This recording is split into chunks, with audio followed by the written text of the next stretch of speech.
So the first thing you want to do if you are trying to use your ratchet strap, number one, is you want it in two parts just like this. I will go over, if you've got it bound up, how to get this unbound as well. Right here you've got this piece that you can squeeze, and that's going to allow you to get it completely flat or maybe just open a little bit. And so what I like to do is I like to kind of ratchet this until I have this piece horizontal. So when I've got it all the way down like this, you get an open slot. I always take it to this exact position. If I am in this position right here, that's not going to work how I want it. So I'm going to get this horizontal piece just like that. Okay, and once I do that, I'm going to take this other side right here and I'm going to feed it through the loop. Feed it through the loop. Just like so. And so it kind of just, I kind of, pull it out this way. And that's really all there is to setting it up. And from that point, we're going to go ahead and just work on this bad boy Maverick right now. And so I'd say half of the battle is getting it just set up the right way like we have right now. And the other half is you're going to kind of look at the setup that you have here and find a good tie-off point. So like when I look around here, sometimes you get a nice big loop that you can latch into. Like maybe I could hook it onto here. There isn't really an amazing spot, but typically I want to find something on the frame. So if you can't find an absolutely perfect spot, you can wrap it around and just kind of hook it onto itself. That's less ideal to me. I'd rather be hooking it right into something. But notice I'm kind of holding this really taut the whole time. And this is what you want. I'm going to kind of, again, keep this taut, let it kind of slide through my hand. And I'm going to go right down here to the stake pocket. And notice how I pull this really tight before I've actually started ratcheting. I see this all the time, that people start with it really loose and start ratcheting. And when you do that, it fills up in here and makes it really hard to get it undone later on. So now I'm just going to move this up and down, and that gets it nice and taut. And I could do that on this side, I could do it over on the other side, and then I could maybe have one forward. So just in general, I think you want something pulling the machine forward or pulling down on the machine.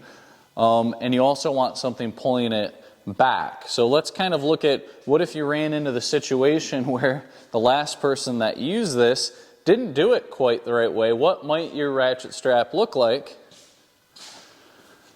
Probably would look something like this. This is meant to be a heavier duty ratchet strap, but this is really bound in here. So what do you do if this right here is your starting point? So again, you have this point right here, and I can go ahead and pull that. Sometimes that's not so easy to even pull that. Sometimes you need to get on the outside and pull this back because it's so bound up. You might be in that type of situation, but typically just pulling this will be enough.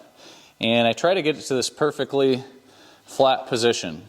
There's a few things here in this case, few tips I've kind of learned, through all my time of pulling equipment on and off a trailer, ratcheting it. But I'm going to pull that, and it's really hard to get undone. So you actually have a few options if you're in this. I've seen it done kind of a couple ways if you're really bound in here and you can't get this all the way apart. Number one, you could step on this right here, and you got this nice and flat, and you could go ahead and pull up on it, and that could get it really loose. Now if it's really, really bound in there, let me go ahead and see if I can get it even more bound in there.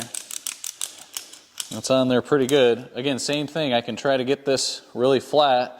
And I've kind of seen this too, where it's really flat here and I get a nice good grip on it, and then I can pull up on it that way. So those are some ways that you can get that unbound. Okay, so let's go ahead and start with this, and I'm going to go ahead and remove this real quick and show you my personal, like if I was doing something like a mower, what I would do. If it was a really long trip, sure, you could put maybe 4 straps on this, but I personally like one strap pulling it forward or down and one pulling it back. So I'm going to pull into this stake pocket here, and again I'm keeping it nice and taut, okay, and we're going to pull kind of over the top, and I'm going to keep everything nice and taut here, and pull into that. Everything is nice and tight. The less twisting the better, but it will happen. And I'm going to go ahead and pull this tight. And that alone, one heavy duty strap pulling everything down would be really good, but this right here is really common. I see lots of different things, a lot of people telling you what to do with this extra line, where you can do all these types of full tricks, you can tie into here. For me, all that stuff takes a lot of time. I've sold thousands of mowers, I've sold hundreds of trailers, I've done ATVs, all sorts of things. And to me, the fastest, most efficient way is find a point that you can tie off to. So I look at something that's kind of far away, like maybe this in this case. This point seems a little bit far away, but I'm going to go ahead and pick this right here. And I like to just do 2 loose knots. And I've never really had them go anywhere. This loose knot, not loose enough that it can come loose, but enough that I can easily pull this apart and get it untied when I'm done, instead of taking all the time to wind it back and forth, right? So when I'm totally done with this job, I've went down the road, I come to this, it's still loose, I'm not flapping all the way down there, and it's very easy to get this undone right here. That to me is a much more efficient way to deal with this long sort of tail. So if you check our comment section, we're going to have links to some straps that we would suggest if you like this traditional ratchet strap. If you don't want to deal with this extra tail piece, if you don't want to deal with trying to get this undone, you can go with a different product, which we're going to show here today, a product by Strapino. And let me go ahead and take this off and I'll show you how to use that. So alternatively, here is this different sort of product that is sort of self-ratcheting. It just sucks its way back in. You don't have to deal with all this tangling mess. And so if I was doing that same type of job right here, I've got 2 pieces. I can go ahead and strap over there. And again, this was in storage, just nice and clean like this. And I can tie off to this bottom piece. And same deal. I'm going to use the ratchet sort in the same way. And I can tie that off nice and easy. And I didn't have to deal with the tail. I didn't have to deal with getting it unbound. And so that's super nice, this product. And when I've got to undo this, same exact sort of way as a ratchet. And I got that loose. And what's really nice about this is it will actually suck it back into the receiver. And so it's not, I wouldn't call it absolutely perfect, right? You'd expect that, but if you pull this, it will kind of get that spring, and you got to help it in on some of these larger ones. But right there, I'm totally done, and I don't really have a big mess to deal with. Look what I did with these straps when I was done. It created a mess, and this is really what's common in the back of our pickup trucks. We see piles like this. Now, you may be the type that gets a ratchet strap, and you're going to take your time and come up with some really neat and orderly way to fold this over, but that takes a lot of time to do that. Time, which for me, running a business, I don't have tons of that time, okay? Now, the positive to this is these are a lot more affordable. And if you're okay with a little bit of a mess in storage, if you are trying to go fast, then you can go ahead and do that. But look, I can get this nice and clean and bound up, but that took time to do that. And this can still come loose. Now, there's certain ways you can tie this over, but that takes extra time.